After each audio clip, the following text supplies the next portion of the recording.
오늘 보실 성경 말씀은 히브리서 5장 13절 4절을 보시겠습니다. 이는 젖을 먹는 자마다 어린 아이니 의의 말씀을 경험하지 못한 자요 단단한 음식은 장성한 자의 것이니 그들은 지각을 사용함으로 연단을 받아 선악을 분별하는 자들이니라. 아멘.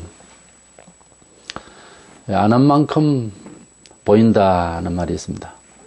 예수님께서 십자가에 돌아가시고 이제는 본격적으로 기독교를 핍박하게 될 이런 상황에서 제자들은 문을 닫고 다 숨어 있었습니다. 그때 주님께서 예언하신 대로 부활을 하셔서 이제 제자들이 있는 집을 문을 닫은 상태인데 그냥 쑥 들어왔습니다. 그때에 예수님을 바라보던 제자들이 유령처럼 느껴졌습니다. 왜 그럴까요?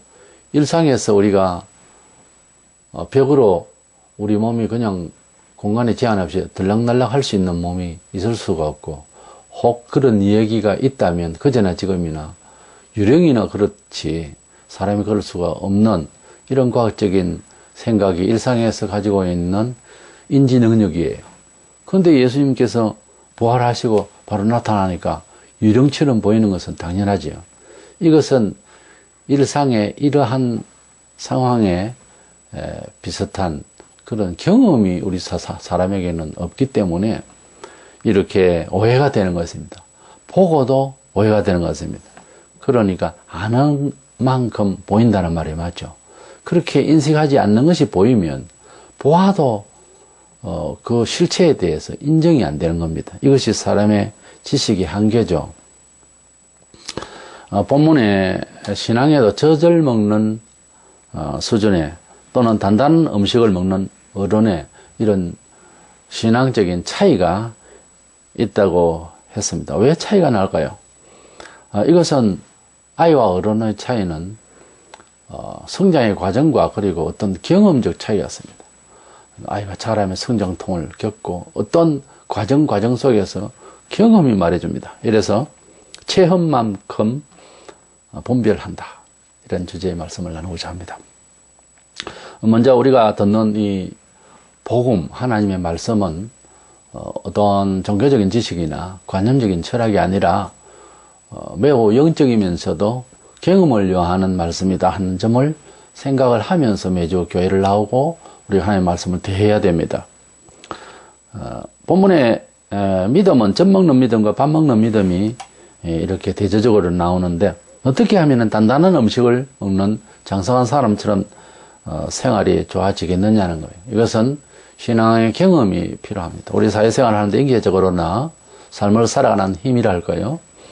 그래서 경험을 많이 한 산전수전을 겪는다고 경험을 많이 한 사람들이 아무래도 사건 처리에 있어서 그런 노하우가 있고 지혜와 그리고 방법에 있어서도 좋은 그런 처세가 있겠죠. 본문 13절에 이는 젖을 먹는 자마다 어린 아이니 의의 말씀을 경험하지 못한 자여 그렇게 말하고 있습니다. 그래서 우리 하나님의 말씀은 그냥 듣고 지식적으로 다른 종교와 다른 교리로만 이해를 하고 그런 정도의 관념적인 그런 평면적이고 그저 지선적인 정도로서 그치면은 시간이 조금만 지나면 아무 소용이 없는 말이 됩니다. 결국은 우리가 믿고 의지하고 그리고 조신하고 자기가 준비되어 있는 것은 평소에 그동안에 살아온 경험의 누적을 믿고 사는 것이지 오늘 방금 어떤 메시지를 들었다고 해서 그것을 이용해서 이 세상을 살려고 합니까? 불안하기 때문에. 그래서 개인적으로들 꼭 임상 실험을 통해야 새로운 약이 개발이 되어도 그 과정이 있고 차를 하나 만들어도 분명히 1인치도 안 틀리게 만들었는데도 어떤 상황이 잘못될까봐 1mm라도 이제 차이가 안 나도록 했지만은 임상적으로 또 해봅니다. 권리 보고 해서 이제 생산 출하를 하고 그러는데 모든 물건이나 공산품도 마찬가지고 우리가 임상 실험을 통해서 그것을 인정하려고 그래요. 공신력을 위해서. 그 신뢰도를 높이기 위해서는 그러한 경험의 누적을 통해서 통계에 의해서 우리가 믿고 삽니다. 생전 처음 본 생전 처음 듣는 내세라든지 천국, 지옥 이런 용어는 금세 수용하지를 못하니까 안 믿는 거예요. 그 사람이 뭐 악해서 그 사람이 이제 불신하는 어떤 다른 인격적인 이런 얘기를 우리가 해서는 아니 됩니다. 다 같은 사람이기 때문에 어쩔 수 없는 상황이에요. 이래서 하나님의 말씀은 저건 전하는 사람이나 받는 사람의 경험을 요한다고 하는 것, 이것이 대단히 중요한 것입니다. 히브리서 5장 12절에 보면 때가 오래되었으므로 너희가 마땅히 선생이 되었을 터인데 너희가 다시 하나님 말씀의 초보에 대하여 누구에게서 가르침을 받아야 할 처지이니 단단한 음식은 못 먹고 젖이나 먹어야 할 자가 되었도다 그렇습니다. 그래서 하나님의 말씀을 듣긴 들었는데 이 말씀에 대한 이해력, 이 말씀의 생활 속에서 그대로 묻어나기에는 이렇게 예수를 믿은 지 오래가 되었는데 어쩌면 세상을 향해서 선생이 되어지고 이래 돼야 되는데 여전히 아직 초보에 머문다고 하는 것은 구질함 받아야 할 그런 상황이라는 거죠. 고린도서 3장 2절에 내가 너희를 젖으로 먹이고 밥으로 아니하였노니 이는 너희가 감당하지 못하였음이거니와 지금도 못하리라. 고린도 교회를 향해서 바울이 세월이 참 많이 흘렀는데도 듣는 수준이, 하나님 말씀을 생활에 적용하는 수준이 어린애와 같다 하는 상황입니다. 너희가 지금 내가 말을 해도 이런 뜻에 대해서, 이런 하나님의 언약에 대해서 말을 하면은 감당을 못할 것이다. 이 감당한다는 말은 두나마이로 능력을 말해요. 감당을 할 수 있는 어떤 능력이 없다 그 말입니다. 그리고 할 수 있는 준비가, 레디가 안 돼가 있다는 거예요. 그래서 하나님 말씀을 들어도 이렇게 준비가 안 돼 있고 능력이 없고 하나님의 자녀의 명분만 있지 아무런 불신자와 차이가 없는 이런 상태를 믿기는 믿는데 어린아이와 같은 수준이다. 젖을 먹는 수준이다. 그래서 젖을 먹는 수준에 젖 먹는 아이들을 다 여러 수천 명을 모아놓고 무슨 사회의 일을 맡기겠습니까? 돌봐야 될 상황인데. 그러니까 이런 수준에서 우리가 성장해야 되거든요. 아이를 낳았으면 성장하기를 원하는 것이 당연지사입니다. 그래서 하나님의 말씀이라고 하는 성경이 우리에게 매우 영적이고 또 내세의 이야기, 속죄의 이야기, 그리고 기적의 이야기 이런 이야기들은 전부 다 추상적으로 보이고 아주 지어낸 이야기처럼 보이고 이래 해도 이것은 반드시 경험을 통해서 확정이 되어집니다. 그래서 이 복음을 대하는 태도, 성경을 듣는 태도에 대해서 한 세 가지로 먼저 경험을 위해서 기본적으로 인식을 갖춰야 될 것이 있습니다. 먼저는 어떤 하나님의 말씀, 복음을 들어야 됩니다. 많이 들을수록 좋습니다. 은혜 생활이 안 된다, 간증할 것이 없다는 사람을 보면 대부분 성경을 몰라요. 성경을 모르니까 성경대로 살아보려고 하는 시도가 있을 수가 없죠. 그래서 성경을 먼저 알아야 되고 또 가능한 디테일하게 이렇게 세밀하게 알아둬야 할 필요가 있습니다. 하나님 말씀대로 살아서 하나님의 은혜를 받고 또 불신자와 격이 다른 이런 은혜의 생활을 체험을 하려고 한다면 그 하나님의 기술적인 그 하나님의 능력을 실어주는 언약에 대해서 말씀에 대해서 알아야 될 것 아닙니까? 하나님 말씀을 좀 더 친밀하게 좀 더 생활과 바로 소통할 수 있는 데까지 이어지는 말씀의 해석이 되어지는, 그래서 하나님 말씀을 잘 듣고 많이 배우고 자주 보고 읽고 그래야 됩니다. 자주 듣는 사람이 감당을 할 수가 있는 거예요. 오늘날 교회가 문제가 있고 은혜가 안 된다 어떻다 하는 것은 예배를 제대로 꼬박꼬박 나오기라도 합니까? 바쁘다는 핑계로 성경을 열심히 봅니까? 읽기라도 합니까? 그리고 아주 기본적인 하나님 앞에서 경건과 인내 이런 것들을 들어도 제 마음대로 삽니다. 예배할 때 태도를 보면 보이거든요. 자기 마음대로 옷 입고 나오고 자기 마음대로 부시작거리고 자기 마음대로 떠들고 자기 마음대로 그래가지고 어느 천년에 하나님의 말씀이 들립니까? 안 됩니다. 안 들려요. 예배 시간 일찍 전에 딱 와서 착석을 해서 조신하게 앉아서 앉는 자리가 하필 그냥 지금 한참 말씀을 듣고 있는데 돌멩이나 뭐 이렇게 이제 발에 엉덩이에 찔려서 꼼짝을 하려니까 위에서 목사님이 보고 계시고 주변 사람들도 고요한데 내 마음대로 움직이는 거 아니에요. 제가 어느 때인가 한번 봤는데 손톱을 갖고 있는 사람도 봤습니다. 우리가 예배를 한다고 하는 것은 그런 정신을 가지고 평소에 무슨 하나님을 의지해서 산다고 할 수가 있겠습니까? 말도 안 되는 소리입니다. 어떤 사람은 쏘을지 몰라도 저는 안 속습니다. 그런 믿음은 믿음이 아니에요. 예배할 때 보면 표가 납니다. 일상의 하나님을 내 인생을 어떻게 이해하며 서로 교류하느냐가 예배할 때 표가 난다니까요. 뭐 예배 와서 즐기고 예배는 축제니 뭐니 하는데 그거 참 조심스럽습니다. 그런 말도. 그렇게 하고 돌아가서 과연 하나님을 자기 인생의 제일로 삼고 연구하고 이해하고 서로 소통하고 의논하고 사느냐? 난 안 믿습니다. 그 사람. 그래 사는 사람이 아니에요. 절대로. 그래서 우리가 하나님의 말씀을 많이 알아야 되고 들어야 되고 하는데 그것을 체험을 위해서 우선 정보를 들어야 되는 거예요. 은혜 생활을 못 한다. 하나님의 말씀 모른다는 거죠. 그러니까 그 모른다는 것도 체험이 너무도 없다는 거예요. 그 하나님의 말씀을 알기는 아는데 생활에 적용을 한 번도 안 해버리면은 그게 아는 게 아니죠. 로마 10장 14절에 듣지도 못한 일을 어찌 믿으리요. 그렇습니다. 안 들었는데 그 사람에 대해서 무슨 관심이 있습니까?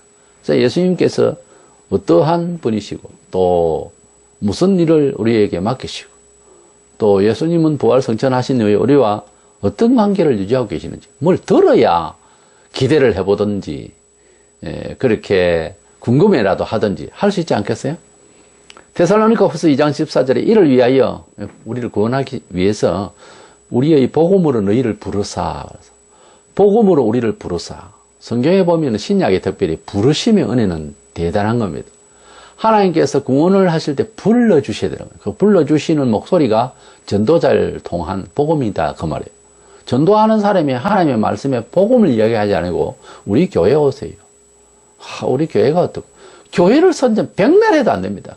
그래 듣고 와가지고서 교회를 구경하고 나가버릴 수가 있어요. 예수를 이야기해야 됩니다. 로마 10장 17절에 그러므로 믿음은 들음에서 나며 들음은 그리스도의 말씀으로 말미암아 들었어요. 우리가 예수를 믿는다라고 하는 것은 믿어라 그러니까 아멘 침을 튀기까지 하면서 막 흥분한다고 믿어지는 거 그거 조금 지나면은 별것 아닙니다. 그 감정이라고 하는 것은 우리가 경험했지 않습니까? 한국인은 유달리 감성적입니다. 그럼 한참 떠들고 하다가 언제 그런 일이 있었는지 기억조차 못하는 게 또 한국인의 특별한 민족성이 있습니다. 왜 그런지 모르겠어요. 믿는다고 하는 것은 어떤 듣고 그 사정에 대해서 신뢰를 내가 안고 이거는 믿어 의심치 않을 수 없다.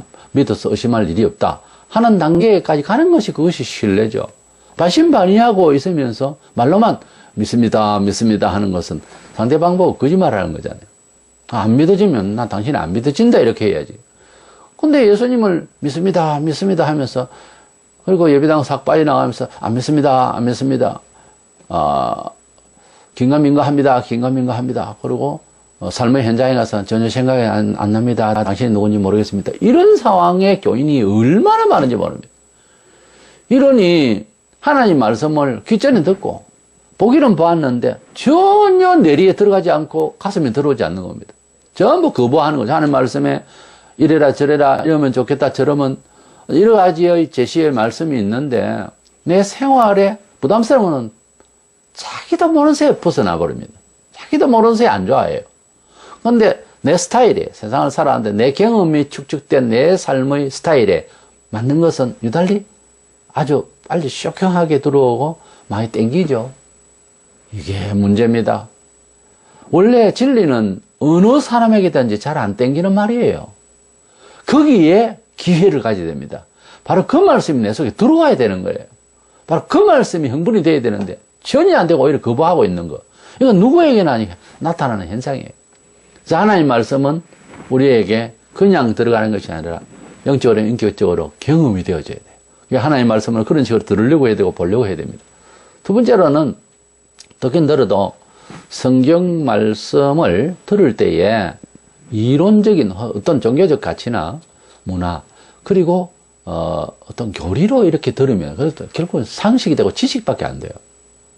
하나님이 한 분이신 줄 오늘 잘 깨달았다. 잘했다. 마귀도 믿고 떠느니라. 마귀도 귀신도 하나님 한 분인 줄 안다 이 말이에요. 유대인들이 하나님이 한 분인 줄 몰라서 예수를 죽인 게 아닙니다. 그러니까 보세요. 뭘 좀 안다고 해서 그래서 교회를 좀 오래 다니고 지식이 좀 있다고 해서 내가 예수의 사람이라고 하는 것은 아닙니다. 그건 오해예요. 5년도 가고 10년도 가고 20년도 갑니다. 그 모양으로 해서. 그러니까 하나님의 말씀을 들을 때에 어떤 태도로 들어야 되느냐 하면은 디모데후서 3장 16절에 모든 성경은 하나님의 감동으로 됐다고 그랬고 베드로서 1장 21절에 예언은 언제든지 사람이 뜻으로 낸 것이 아니고 성령의 감동하심을 받은 사람들이 하나님께 받아서 말한 것이라 했고 예수께서는 요한복음 6장 63절에 내가 너희에게 이런 말은 영이요 생명이라 그랬어요. 하나님은 요한복음 4장 24절에 영이시니까 영적으로 말씀하실 것 아닙니까? 하나님은 영이시니까 영의 말씀을 하죠. 한국 사람은 한국말을 하고 미국 사람은 미국말을 하고 중국 사람은 중국말을 하잖아요. 하나님은 영이시니까 영의 말을 하신다고 봐야 되죠. 그러니까 하나님의 말씀이 글자로 적혀져 있는 성경은 이미 영어로 말씀하셨는데 문자화 된 거거든요. 그러면 문자화 된 것을 영어로 하신 말씀으로 들어가야 되는 거예요. 그러니까 우리가 영화를 보면 영화에 대본이 있고 거기에 원본이 되는 그런 이제 소설이나 이제 먼저 글로 되어 있는 그런 조사가 되어지고 그리고 그렇게 되어 있는 것을 영화하잖아요. 또는 연극화 하는데요. 그 영화의 그 근본인 대본을 들어가 봐야 될 것 아닙니까? 대본의 원본을 또 봐야 될 것 아닙니까? 그래서 영화가 되어지는데요. 지금 예수께서 나타나셔서 이런저런 말씀을 하신 것을 기록한 것이 가령 여러 가운데서 요한계시록 같은 경우에는 많은 그림이 나옵니다. 근데 그 그림을 보고 느끼고 있었던 사도 요한이 전혀 아무것도 알지 못하고 쓰는 건 아니에요. 본인은 알아요. 무슨 말인지를. 근데 그 그림을 다 기록했는데 그 그림이 이제는 글로 나와 있거든요. 우리가 글을 읽을 때는 또 그 그림을 또 연상을 해야 돼요. 근데 그 그림이 주는 암시하는 뜻이 안 보이니까 잘 모르잖아요. 가령 태양에 대해서 이야기를 합니다. 태양은 어떻게 빛났고 어떻더라. 예, 태양이 질 때의 모습은 어떻다. 근데 그것을 가령 보지 못하는 사람에게 백날 얘기하면 연상은 할 수 있지만 보고 느끼는 것은 아니잖아요. 보고 느낀 것을 글로 쓰기에는 아무리 문장력이 있어도 본래의 모습이 아니거든요. 그래서 체험을 통해서 알아야 되는 상황이 많거든요, 세상에는. 부모로서 자식을 사랑해야 된다. 맞다. 그럴 것이다. 자식은 부모님께 효도를 해야 될 것이다. 그것은 옳다. 라고 하는 수준이 그게 완전한 지식은 아니잖아요. 시집가고 장가가서 아기를 낳고 키우면서 알잖아요. 그것을 좀 더 연상을 빨리 하고 일찍 알면은 효자가 되고요. 그게 늦을수록 효행하기가 어렵잖아요. 왜? 인지 능력이 그렇게 안 돼 있는 거예요. 나중에 깨우쳐서 경험이잖아요. 아이를 키우면서 경험을 해보니까 부모님의 사랑이 무엇이다는 책을 통해서 읽는 거와 연상하는 거는 현격한 차이가 있잖아요. 몸 전체로 느끼잖아요. 눈물과 아픔과 고난을 통해서 밤잠을 자지를 못하면서 아이를 키워가면서 그래서 부모님의 사랑이 뭔지를 그제서 아는데 그동안 자식을 키우면서 부모님이 어로서 자식을 키운 그 사랑을 글로 써보세요. 이러면은 문장력이 없는 사람은 더더욱 어려울 것이고 아무리 문장력이 좋아도 미사일과하게 쓸 내용은 아니잖아요. 그걸 좀 더 명확하게 전달하는 데 있어서 미사일과한 것이 아니라 좀 더 구체적으로 써야 되는데 아무리 구체적으로 쓰려고 해도 평면에 놓고 글로서 표현하는 것은 여간 어려운 일이 아닙니다. 근데 그 글로서 잘 된 글을 보고 다시 그 글 안에 있는 내용을 이해하기에는 시집장가 가봐야 하는 내용이잖아요. 자식을 키워보니까 이렇더라고 하는 부모님의 사랑에 대해서 기록했는데 그것을 안다라고 눈물도 흘리고 감동받고 이것이 부모구나 잘해야 되겠다 이런 거하고도 있을 수가 있는데 그러나 부모가 되어서 키워봐야 그때 그 이야기를 이해하잖아요. 그런 식의 인지가 한두 가지가 아닙니다. 하나님의 말씀은 그래서 이 복음을 들을 때 영적으로 이 말씀을 인간적으로 들으면 안 돼요.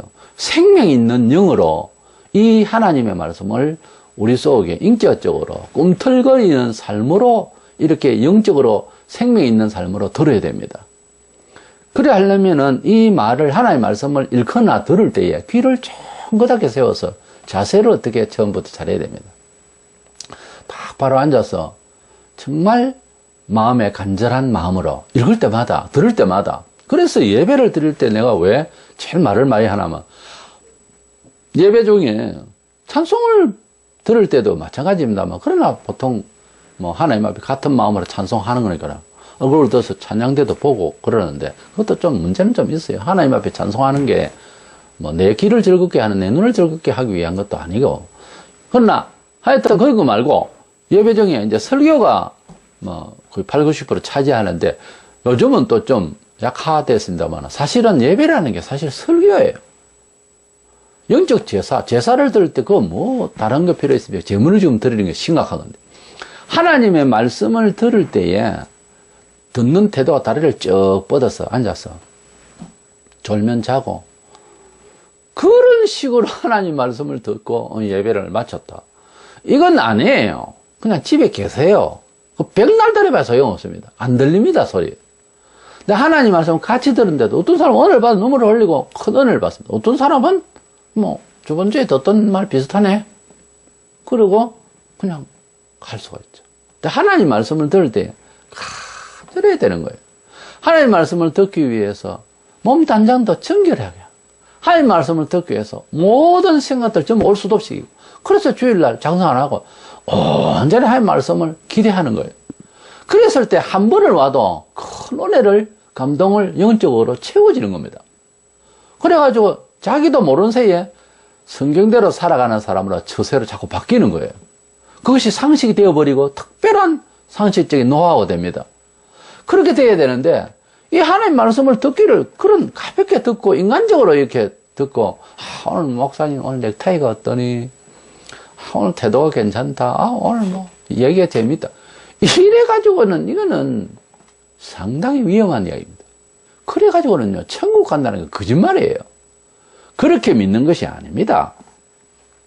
예수께서 떡 5개 물고기 2마리로 남자 장정수만 해도 5,000명을 먹인 사건 앞에 놀래버렸습니다. 따라다니게 되면 백성이 군지가 한 2, 3만 명이 됩니다. 이 사람들이 놀래가지고 이 사람이 우리에게 있으면은 로마치에 우리가 있지만은 이건 뭐 충분하지 않느냐. 경제 대통령으로 세우고 싶어서 우르르 몰렸습니다. 그때 예수님께서 너희가 나를 찾는 것은 떡을 먹고 배부른 거 가지고 온 것이지 제대로 된 관심은 나한테 왔냐? 그러면서 장편의 설교를 대체로 좀 긴 설교였습니다. 요한복음 6장에. 그래 내 살을 먹고 내 피를 마시라까지 이제 설교의 메시지가 아주 영적이고 실질적이고 예수님이 우리 죄를 위하여 돌아가실 대속주로서의 메시지까지 다 나왔습니다. 그렇게 하니까 또 떡을 줄란가 또 우리 말을 듣고 우리와 함께 살면서 먹는 문제를 해결해 주실 분인가 해서 왔다가 인지하는 게 사유하는 게 마음의 소원이 그런 수준에서 저급한 수준에서 예수께 와서 너무 높은 수준의 이야기 너무 추상적인 이야기 너무 내세적인 이야기로 일관 때는 긴 설교를 듣고 이 사람들이 요한복음 6장 60절에 제자 중 여럿이 듣고 말하되 이 말씀은 어렵도다 누가 들을 수 있느냐 그래서 예수님께서 정말로 어려웠는지 저와 여러분이 요한복음 6장을 한번 읽어보세요. 그게 어려운 말인지 말 자체가 굉장히 철학적이고 아주 뭐 우리 동양 같다 뭐 한문을 섞어가면서 아주 어려운 뭐 공자왈 명자왈이 아닙니다. 이게 무슨 불교의 건강경 같은 것도 아니고요. 그냥 쉬운 이야기입니다. 근데 왜 어렵다 했냐면은 못 알아들은 것은 내 기전에서 들어오지를 못하는 내 상식이 아닌 내 욕심에 채우지 못하는 말이더라는 거죠. 그런 식으로 우리도 듣느냐? 평소에 보면은 그렇게 듣고 있어요. 그것을 받아들일 마음이 되었으면 주님 그거는 무슨 말씀인지 좀 더 설명해 주시겠습니까? 니고데모가 예수님께 찾아와서 대화가 길어졌습니다. 그런 조신한 마음이 돼야 주의 말씀이 들리는 거예요. 근데 예수께서 하신 표현이 어려운 것도 아니고 그 말씀의 주제가 그렇게 어려운 이야기도 아닙니다. 그래서 이 사람들이 어렵다 하고 다 떠나버렸어요. 이것이 뭐냐 하면은 하나님의 말씀을 인간적으로 들으면은 이렇게 영적으로 생명의 영으로 듣지 아니하고 인간적으로 들으는 최소한 성경 말씀을 읽고 듣고 예배 중에 설교를 들을 때는요. 최소한 종교적으로 들어야 됩니다. 최소한 종교 상식 가운데서 좀 더 별개의 마음으로 들어야지. 이거 뭐 사회 세미나 듣고 뭐 사회 뭐 얘기를 듣듯이 들으려고 하니까 믿음이 안 들어가는 거예요. 내가 오늘 예배를 드리고 말씀을 듣는다 할 때는 아주 특별한 하늘의 대사의 말씀을 통하여 하늘의 대사들이 써놓은 이 책을 통하여 내가 담화문을 듣는다. 외국에 가 있는 한국 백성으로서 이민자로서 또 이런 한국에 대한 소식을 들을 때 이건 대통령의 담화문이고 이것은 비상사태에 있는 말이고 이것은 엄청난 기회의 말이다. 이렇게 들어야 되는데 이걸 예사로 들으니까 예사로운 사람이 되어버려요. 성도는 성경적으로 볼 때 역사 속에서 예사로운 존재가 아니에요. 역사를 뒤흔들고 역사의 주인공에 서게 되어버리는 겁니다. 목사가 그렇다는 게 아니라 모든 성도가 그렇게 취급하고자 합니다. 하나님이. 얼마든지 누구나. 근데 내가 내를 그렇게 다스리니 뭐가 되겠냐면 고린도서 2장 14절에 육에 속한 사람은 하나님의 성령의 일들을 받지 아니하나니 이는 그것들이 그에게는 어리석게 보이며 또 그는 그것들을 알 수도 없나니 그러한 일은 영적으로 분별되기 때문이라. 하나님의 말씀을 말씀답게 이해되어지고 내가 영이신 하나님 앞에 영적인 신령한 성도가 되려면은 생각 자체를 하나님의 말씀을 대하는 자체를 심각하게 해야 됩니다. 그래서 교회 오면은 세상 이야기 뭐 인사조차도 그렇게 많이 하는 게 아닙니다. 그저 하나님 만나기 위해서 쾌건하고 간절한 마음으로 예배당 찾고 그리고 쾌건한 마음으로 다른 인간적인 이야기 이거 지금 하지 말고 생각도 말고 그저 하나님 말씀을 듣기를 원하고 간절히 하나님 앞에 몸과 마음과 모든 것을 주께 드리기를 원하는 이런 마음이 되어졌을 때에 한 조간 한 조간 그것이 1년에 52주 동안 제대로 쌓아보세요. 사람 바뀝니다. 너무나도 가볍고 너무나도 그냥 상식적인 입장에서 이렇게 종교생활을 하니까 세월이 흘러도 아직도 젖을 먹을 수밖에 없고 더 깊은 이야기를 아직도 너희들에게 할 수가 없다고 그렇게 바울이 말한 말씀에 걸려들잖아요. 이래서 하나님의 말씀 많이 듣고 그 하나님의 말씀을 영적으로 조신하게 들으려고 하는 태도가 필요하고 무엇보다 회개하는 마음으로 들으면은 제대로 입체적으로 깨달아져서 내 몸에 채입니다. 하나님의 말씀은 회개하는 마음으로 들어야 본질을 깨닫게 되어 있어요. 이것은 생각을 바꾸고 지식을 교체하고 그런 차원을 넘었습니다. 우리가 귀로 듣고 뇌에서 어떤 말이라고 하는 인식이 있겠지만 그것이 가슴까지 들어가서 흥분케 하고 사람을 완전히 바꿔놔야 되는데 누가복음 24장 47절에 또 그의 이름으로 죄의 사함을 받게 하는 회개가 예루살렘에서 시작하여 모든 족속에게 전파될 것이 기록되었으니 성경이 기록되기는 회개가 예루살렘에서 온 세상에 전파되어야 할 내용이 기록되었다. 그렇게 주님께서 주신 말씀이 그렇습니다. 하나님의 말씀은 결국은 전파하는 자나 또 하나님의 말씀의 목적이 사람으로 하여금 죄를 회개케 하기 위함이 있다는 거예요. 죄만 회개하면 뭐가 되느냐, 다른 거 뭐 축복받을 이야기도 들어야 되지 않느냐, 천만에요. 회개를 하면 자동 케이스로 돌아가게 되어 있습니다. 회개를 안 하니까 안 되는 거예요. 디모데후서 2장 25절에 거역하는 자를 온유함으로 훈계할지니 혹 하나님이 그들에게 회개함을 주사 진리를 알게 하실까 하며 회개를 하면은 성경이 제대로 이해가 되어져요. 그럴 수가 있는가 해보세요. 죄를 회개하고 난 뒤에 성경을 펴면 성경이 전에 읽던 때와 다른 감각으로 보입니다. 입체적으로 보입니다. 내용의 깊이가 제대로 현장감 있게 들려온다 이 말이에요. 울림이 있다 그 말이에요. 언제? 작든 많든 회개하는 마음이 되면, 회개하는 마음이, 그것은 인격적 도리로 말하자면 겸손한 마음으로 읽으면은 사실 그 겸손이라는 게 우리나라 같은 경우에는 공자의 겸손, 윤리 이걸 먼저 생각하기 때문에 또 그렇게 훈련이 되어 있고요. 그거이 아닙니다. 하나님이 있느냐 없느냐 생각 차이를 바꾼다는 겸손, 이거는 다른 윤리적 겸손하고 다른 차원이잖아요. 그러니까 하나님 앞에서라고 하는 코람데오의 정신은 겸손 중에 겸손, 겸손의 본질적인 얘기입니다. 사람이 하나님 앞에 두려워하고 겸손한 마음으로 주의 뜻대로 살겠노라고 하는 그런 겸손한 마음으로 받아들이고 하는 자세는요, 세상을 살아가는데 자연히 그런 스타일로 겸손하게 되어 있어요. 무엇이든지 다 겸손, 그거는 안 맞는 이야기예요. 하나님의 말씀대로 먼저 조신하게 목숨까지 각오할 정도의 그런 하나님의 말씀의 순종심은 세상을 향해서도 놀랍게도 겸손을 발휘할 수 있어요. 이래서 하나님의 복음을 들을 때에 영적이며 매우 우리에게 인격적으로 또 우리에게 실질적으로 그 말씀의 본질이 체험이 되어져야 뭐 성장을 하든지 뭐 어쩌든지 하지.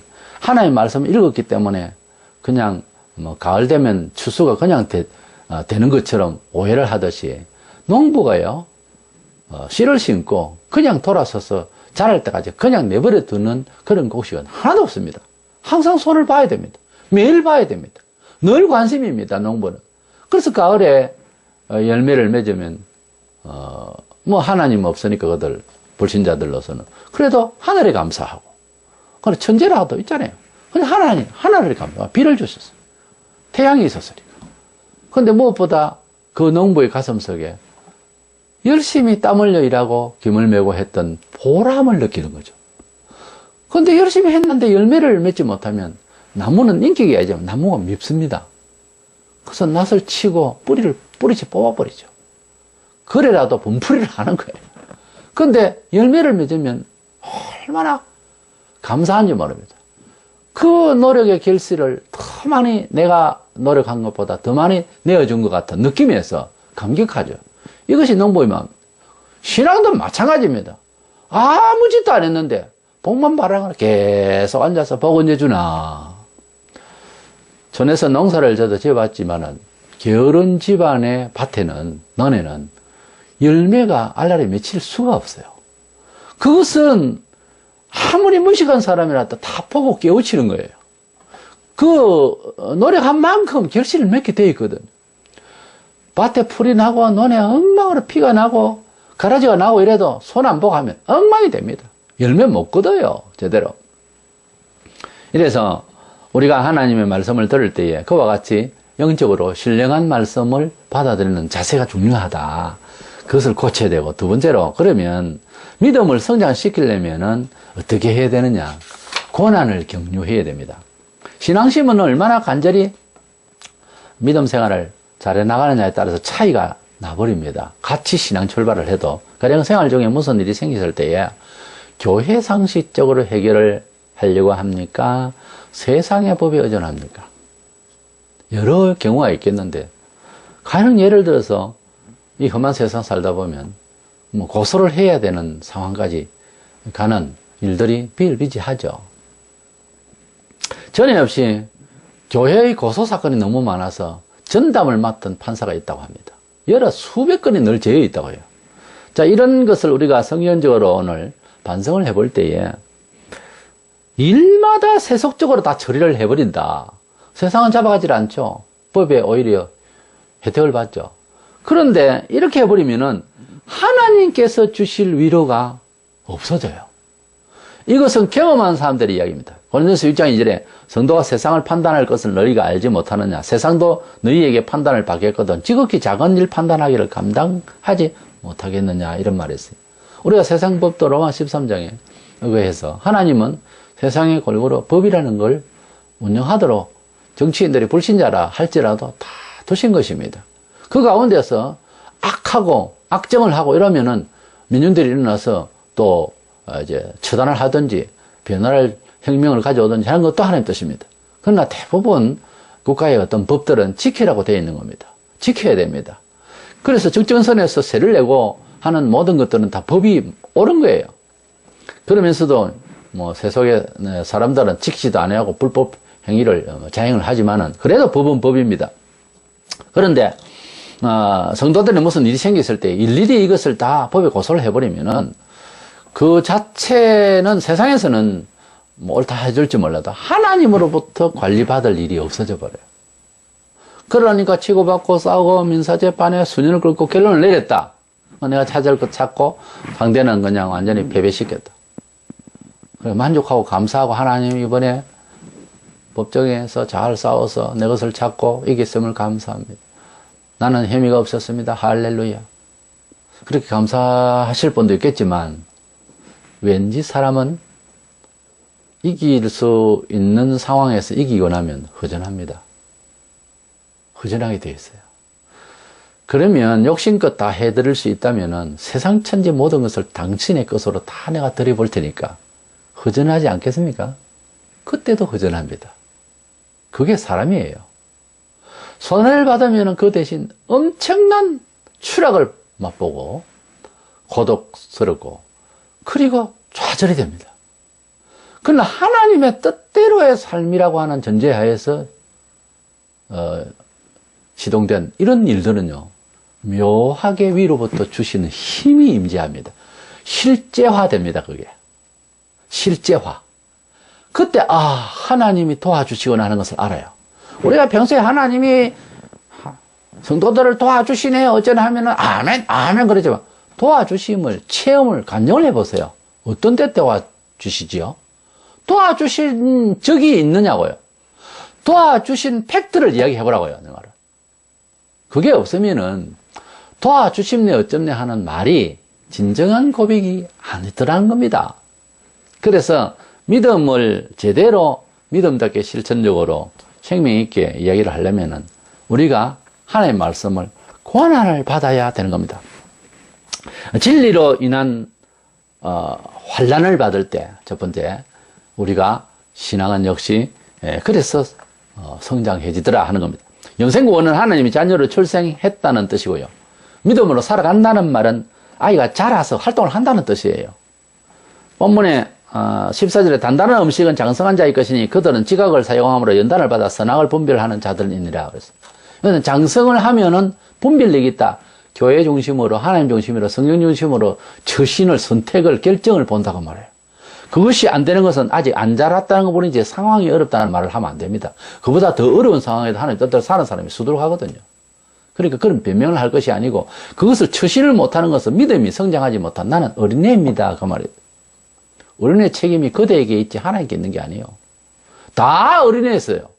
근데 다 자랐는데 자라지를 않으려고 하는 게으름 때문에 분별력이 없는 겁니다. 시편 119편 71절에 고난당한 것이 내게 유익이라 이로 말미암아 내가 주의 율례들을 배우게 되었나이다. 욥기 23장 10절에 그가 나를 단련하신 후에는 내가 정금같이 나오리라 그랬습니다. 그래서 예수 믿고 핍박을 받거나 어려움을 받거나 또 예수 믿음으로써 이렇게 삶을 진로를 개척하거나 또 직장을 선택하거나 하는 이런 등등에 있어서 하나님의 뜻대로 선택을 하려면 당장에 부딪히고 나중에 예수를 잘 믿을지라도 지금은 목숨이 위태로울 정도니까 그냥 하나님을 잠시 배신을 하든지 또 좀 늦추든지 순종을 그렇게 하자라고 생각을 하면서 사는 게 우리 보통 사람들의 생각들이죠. 근데 그 생각이 몇 년을 거듭해버리면은 아예 길이 나버려요. 그렇게 믿는 게 맞는 줄 알아요. 왜냐하면 바로 옆에 사람들도 그렇게 믿거든요. 원래 눈에 보인다고 그냥 그런 사람들끼리 보여요. 그 생각이 그렇게밖에 안 되면은. 그러니까 계속 세월만 가는 거예요. 근데 어느 날 하나님의 뜻대로 살아야 되는 상황이 부딪히는 경우가 있거든요. 아무리 수준 낮은 성도라 하더라도 어느 시점인가는 어떤 굵직한 일을 만났을 때 사업 또는 결혼 문제 어떤 이런저런 큰 문제가 딱 대두되면은 막 흔들리는 거예요. 예수를 5년 믿었는데 7년 믿었는데 사람이 그걸 선택을 하지를 못하고 불안한 거예요. 불안하면 좀 다행이죠. 아무런 감각도 없이 엉뚱하게 선택을 하고 그러면서 그 다음에 와서 할렐루야 감사합니다 이러면은 하나님이 웃지요. 참 딱한 거예요. 이래 믿으면은 안 되는 겁니다. 이렇게 믿는 버릇이 되면 손해는 혼자 보는 거예요. 다른 사람들은 깨달아가지고 눈치가 있어서 이건 참아봐야 됩니다. 이것은 하나님 뜻대로 살아봐야 됩니다. 주여 나에게 힘을 주십시오 하고 다 전율하게 해서 정말 고생들을 마음고생을 하는데 본인은 그게 싫어가지고 편안하게 그렇게 왕자여 공주로 살면은 큰 어린아이가 돼가지고서 그래서 목사는 그래도 교회 안 나올까봐 부드럽게 이야기하고 감싸주고 하니까는 목사님, 우리 목사님은 너무 은혜로워. 그래가지고 성인이 된 손주 같은 이런 태도를 취하는 교인이 많습니다. 좋게 말하면 귀여운 어른 교인이 참 많아요, 지금. 귀여워 죽겠다 싶을 정도로 그렇게 많습니다. 그런데 하나님 아버지께서 정작 일을 쓸라 하니까 안 되는 거예요. 도저히 못 하는 거예요. 그러니까 이게 지금 알아야 되는 거예요. 이게 지금 심각한 겁니다. 야고보 1장 3절에 너희 믿음의 시련이 인내를 만들어내는 줄을 너희가 알리라. 그렇게 알미라. 그렇게 야고보는 인내의 시련이 인내를 이렇게 가져와야 된다고 하는 것. 히브리 6장 12절에 게으르지 아니하고 믿음과 오래 참음으로 말미암아 약속들을 기업으로 받는 자들을 본받는 자가 되게 하려 함이라. 오래 참아야 된다. 우리가 예수를 믿는다고 하는 것은 믿기 전에 상식이 먼저 우리 생활에 앞서서 끌고 가려 하기 때문에 그것을 절제시키고 오늘 들은 말씀 또 주께서 주신 말씀대로 처신을 하려고 하니까 힘들잖아요. 이것이 이제 인내가 필요하고 내 자신의 본성대로 내 자신의 입장을 세상 처세대로 살려고 하는 것을 참아내야 되거든요. 참아낸다고 하는 말은 다른 것을 대체하는 거죠. 하나님의 말씀은. 이렇게 힘듭니다. 그러나 하나님의 말씀대로 살아서 효험을 보려면 어쩔 수 없는 게 누가복음 8장 15절에 좋은 땅에 있다는 것은 착하고 좋은 마음으로 말씀을 듣고 지키어 인내로 결실하는 자들. 하나님의 말씀대로 산다고 하는 것은 부닥치는 일들을 참지를 못하면은 말부터 시작해서 마음대로 해버려요. 그리고 아예 선택을 못 합니다. 그러다가 죽죠. 뭐 상관이 없는 거예요. 고린도후서 12장 12절에 바울이 뭐라 했냐면 사도다, 목사다, 장로다, 권사다. 어디다가 기준을 둬야 되겠습니까? 사도의 기준을 딱 이야기했습니다. 고린도후서 12장 12절에 사도의 표가 된 것은 내가 너희 가운데서 모든 참음과 제일 처음에 참음을 이야기했어. 사도의 표라면 능력을 해하고 그게 아니고 모든 일에 먼저 잘 참는다는 거예요. 성도가 제일 잘 믿는 사람 잘 참더라. 그 사람 참 참더라. 참는 걸 잘해. 계시록 3장 10절에 네가 나의 인내의 말씀을 지켰은즉 내가 또한 너를 지켜 시험의 때를 면하게 하리니. 예수님의 말씀은 참아야 되는 부분이 너무 많이 발생합니다. 잘 참으면 그때는 괴롭고 힘들고 기분 나쁘고 못 참아서 화나고 그러다 잘 참으면 주님께서 그렇게 참아준 것을 기억하셔서 어려운 때, 힘들 때, 악한 무리들이, 악한 일들이, 악한 시간대가 못 참고 나를 도전하려 할 때 주님이 그들을 막아주셔서 참게 해버린다는 거지. 이 말하자면은. 그러니까 내가 주님의 말씀대로 사느라고 참고 잘 참으면 주님이 우리를 지켜주시는 시간, 지켜줄 시간에 지켜주시는 그런 약속을 하신 거예요. 그러므로 히브리서 11장에 믿음의 영웅들을 히브리서 기자가 말하기를 많은 믿음의 사람들을 쭉 이야기했잖아요. 믿음으로 사는 사람, 아브라함부터 시작해서 이렇게 믿음의 사람들의 이야기를 해놓고 난 뒤에 히브리서 11장 38절에 이런 사람들은, 이런 믿음의 사람들은 뭐라고요? 세상이 감당하지 못한다고 그랬어요. 그러니까 그리스도인의 삶은 본래 세상 처세와 세상의 상식으로 감당이 안 되는 말을 하고 감당이 안 되는 처세를 하고 감당이 안 될 정도로 참고 감당이 안 될 정도로 용서하고 감당이 안 될 정도로 투신하고 감당이 안 될 대로 안 될 정도로 이해가 안 되는 입장으로 순교까지 하는 것입니다. 하나님의 사람들이라고 하는 것은 처음부터는 안 되죠. 근데 나중에 점점점 믿음이 자라면은 친구나 형제나 부모나 이웃이 감당할 정도가 못 되는 차원으로 올라가는 힘이 있는 신적 힘이 디바이니티 파워가 우리 성도에게 하나님의 자녀다움의 회복이 많이 되어가지고서 능력 있게 살 수 있다는 거예요. 이것이 가능한 이야기예요. 이렇게 하라는 거예요. 그렇게 하기 위해서는 인내를 많이 해야 된다. 그리고 환난을 잘 겪어내야 된다 하는 것과 또 한 가지로 팁이 뭐 있나 하면은 하나님께서 사람에게 당신이 일을 맡기시기 위해서 특별한 계시적인 은사적 믿음을 주실 때가 있어요. 이런 경우는 달라고 할 일도 아니고 이런 경우는 공유할 수 있는 것도 아닌 거예요. 복음 전파의 기능적 수단으로서 주시는 은사입니다. 상대적으로 그래서 이것은 자랑할 것도 없어. 자기 노력도 아니고요. 이것은 교회를 위해서 유익하게 해야지 자기 자랑을 해서는 되는 일이 아닙니다. 이런 은사를 주시는데 고린도전서 12장 11절에 이 모든 일은 같은 한 성령이 행하사 그의 뜻대로 각 사람에게 나눠주신 것이다. 같은 성령이다. 그러니까 하나님의 성령의 역사다. 같은 성령의 역사다. 어떤 믿음의 형태를 가졌든. 에베소서 4장 11절 12절에 그가 어떤 사람은 사도로 어떤 사람은 선지자로 어떤 사람은 복음 전하는 자로 어떤 사람은 목사와 교사로 삼으셨으니 이는 성도를 온전하게 하여 봉사일을 하게 하며 그리스도의 몸을 교회를 그리스도의 영광을 세우려 하십니다. 은사를 받고 어떤 특별한 뭐 기능적인 어떤 뭐가 있다고 해서 막 교회에서 자랑하고 자기를 높이고 전부 다 거짓정이에요.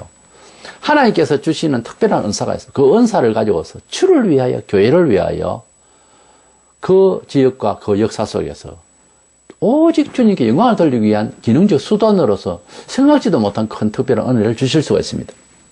이것은 고난과 환난과 이런 것이 겸하지만은 일반적인 일이 아니라는 거죠. 가령 사도 바울은 핍박 중에 있었습니다. 기독교를 핍박하고 계셨는데 예수를 픽박하고 계셨는데 주님께서 직접 불러주셨어요. 이것은 아주 특별한 거예요. 이래서 그는 성령의 은사까지 받아서 이방인을 위한 아주 특별한 은사로서 능력을 발휘하고 신약 절반을 기록할 정도로 일반 사람이 감당할 수가 없는 엄청난 사람이었습니다. 성격으로만 되는 것이 아닙니다. 이거는 하나님께 주시는 은사예요. 또 교회사적으로 특별 은사를 받고 충성하게 하는 사람들이 또 많은데 그것은 배워서 공유를 할 수 있는 부분이 아니에요.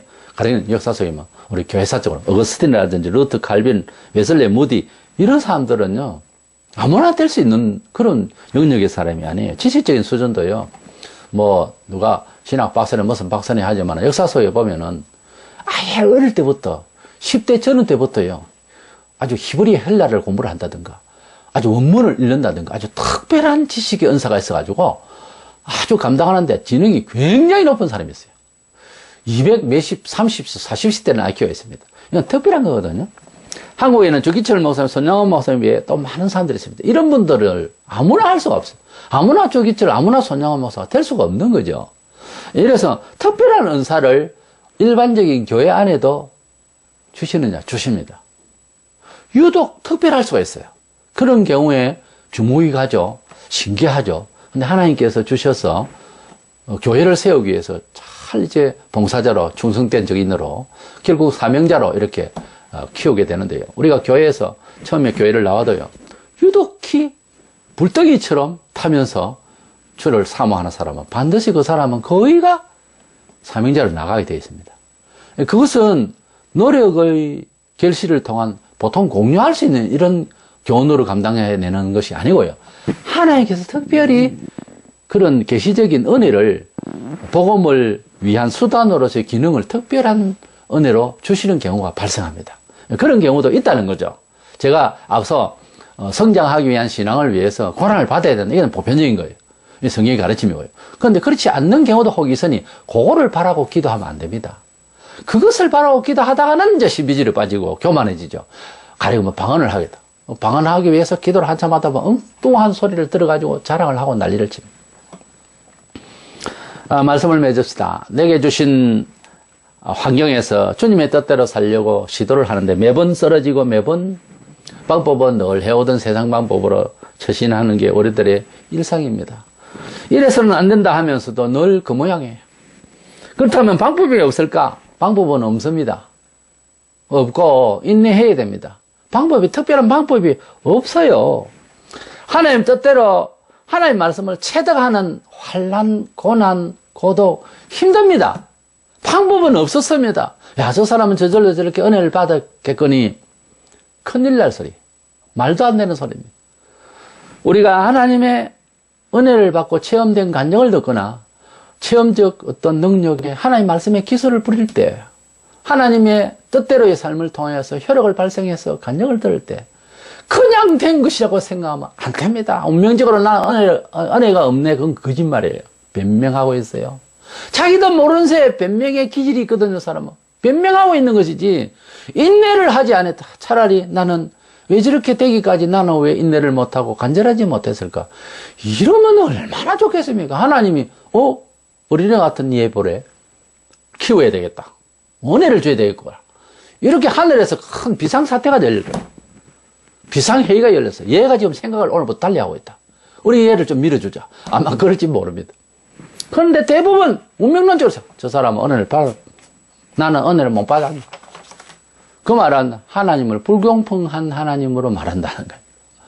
같은 성경을 가지고 그렇게 말하고 그렇게 변명하는 사람들은 또 돈은 좀 있어가지고 성경책은 또 더 좋은 거는 또 갖고 있네. 일치도 하고. 우리는 오늘 본문에서 분명한 것은 영생을 얻게 되는 것은 태어난 겁니다. 그거는 뭐 잘 태어나고 못 태어나고 그냥 태어났습니다. 그거로 끝입니다. 그 다음에 믿음의 생활 중에서 장성한 믿음이라고 해서 커야 됩니다. 본인이 커야 되는 거예요. 부모가 이끄는 대로 넘어지다도 또 일어나보고 이렇게 해야 돼. 자꾸 게을르고 자꾸 말을 안 들으면 성장하는데 어려움이 오죠. 그래서 누구나 많이 성장해야 되는 세월만 보냈지 대부분은 어린애 수준이 돼 있어요. 하나님 말씀대로 처신하고 선택하고 결정을 봐야 되는데 그게 습관이 안 돼 있어요. 그 습관은 은혜를 못 주셔서가 아니고 내가 만든 겁니다. 그래서 체험만큼 어떻게 해야 되는 지사선택의 분별력이 오는 거예요. 의의 말씀을 경험한 자는 선악을 분별하는 자들이라 그랬잖아요. 여기 선악은 좀 더 범위를 확대해서 생활 중에 끌어들이면 이 말씀은 어느 것이 복되다 하는 것을 알게 된다는 거예요. 어떻게? 의의 말씀을 경험한 사람. 그 경험의 과정은 인내였다는 것이죠. 그래서 하나님 말씀을 좀 더 충실히 근전한 말씀으로 많이 해석을 듣고 읽고 누구에게나 아무리 많이 듣고 앉아서 하늘 날 것 같은 말씀으로 들어도 이제 생활에서 문제입니다. 생활에서는 100가지 이야기를 들었는데 실천을 하려고 하면 한두 가지도 실천하기가 쉽지 않는 게 하나님의 뜻이에요. 누구나 마찬가지예요. 가령 목사 같은 경우에 신학을 한 사람은 더 사실은 책임이 많습니다. 왜냐하면 평신도들이 모르는 더 하나님의 놀라운 기술적 말씀을 들었거든요. 배웠거든요. 그게 어떻게 보면 평신도보다 몇 배나 더 게으른 거예요, 사실은. 사실은 목사가 아는 대로 실천되고 그것이 몸에 채워졌으면요, 손홍처럼 될 겁니다. 하늘을 날 거예요. 그렇게 보면 목사도 굉장히 부끄러운 존재입니다.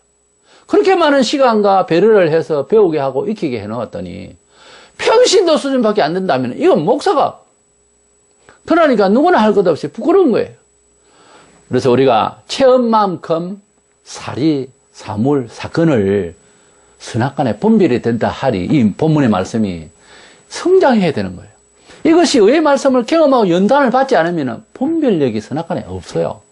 그래서 교인이 뭐 상담을 하네 어쩌나 하지만 결국은 상담자가 답을 할 때는 어떻게 선택하셔야 하는 것은 분별력이거든요. 그걸 평생 상담을 해야 되겠습니까? 우리 자신이 스스로 개인의 보통 삶의 영역은 당연히 쉽게 탁탁탁 이제 선택, 선별을 할 수 있어야 되지 않겠어요? 그게 안 되니까 맨날 그냥 상담한다 그러고 이게 아니거든요. 어쩌면 예배에 와서 말씀을 듣는 것은 상담 시간인지도 모릅니다. 우리가 분별을 할 수 있는 그런 준칙을 받는 거예요. 이것은 우리 속에서 인격적으로 새롭게 변화되고 축적이 되고 개인적으로들 다 분별력자들이 될 수 있는 거거든요. 이걸 위해서 노력하고. 그래서 이 혼란스러운 이 말세입니다. 사실은 가치관이 아주 혼란스럽고 지금 교회 내부가 어느 게 옳은지를 모를 정도로 지금 힘이 들어요. 혼란스럽고 위험합니다. 마귀는 혼란스러울 때 틈타거든요. 이런 가운데 있을 때는 뭘 해야 되겠습니까? 하나님 말씀대로 원칙적으로 순종을 하고 하나씩 실천을 해보려고 해야 돼요.